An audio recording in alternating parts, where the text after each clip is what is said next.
Hello, hope you're having a good day.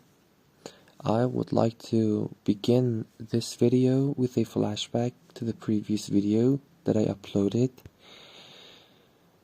In that video, I mentioned that Edgar Allan Poe's theoretical writings and poetry, particularly his emphasis on unity of effect and the importance of musicality, rhythm, and the concept of the poetic principle significantly influenced the development of literary aesthetics, shaping the course of symbolism and subsequent poetic movements.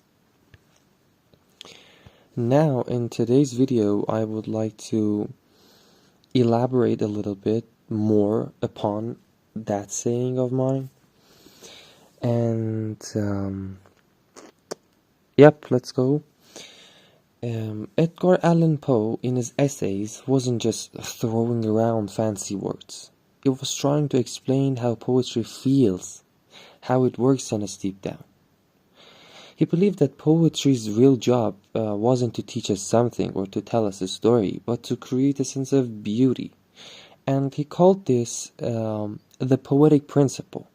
And he saw it as a kind of longing, a human drive to find beauty through the way words actually sound and feel. It's not about being like preachy or logical, it's about touching something in our souls. Now, Poe wasn't just daydreaming about beauty, he was a meticulous craftsman. He insisted that every part of a poem, every word, every sound, whatever you can think of, had to work together to create a single powerful feeling. And he called this unity of effect.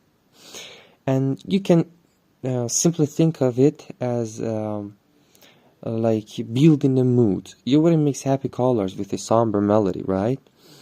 And Poe felt the same way about poetry. He famously dissected The Raven, his famous poem, to show how he carefully chose every element to create that haunting, melancholic atmosphere. If you're not familiar with the poem, in another separate video, I'll go through the poem and we'll analyze it together. And The Raven, it wasn't a happy accident. It was deliberate, calculated artistry created by him. And for him, for Poe, sound was everything.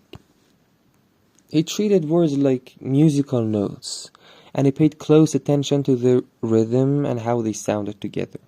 He knew that the way a poem sounds can actually affect us on a God level, and even before we understand the words, actually. He was really obsessed with the musicality of language, and he used alliteration, assonance, consonance, whatever you can think of, to create a kind of hypnotic effect, actually. And just imagine him listening to the sounds of words to search for the perfect combination to evoke a specific emotion. That's fantastic. And this focus on beauty, unity, and musicality had a massive impact on later poets, especially the symbolists. The symbolists were fascinated by his ideas that poetry can actually evoke feelings and sensations beyond the literal meaning of words. You can think of Baudelaire, who translated Poe into French, practically evangelizing him about his ideas on this issue. And they saw Poe as a kindred spirit, someone who, so to say, understood that poetry could be a gateway to another world, a world of pure emotion and sensation.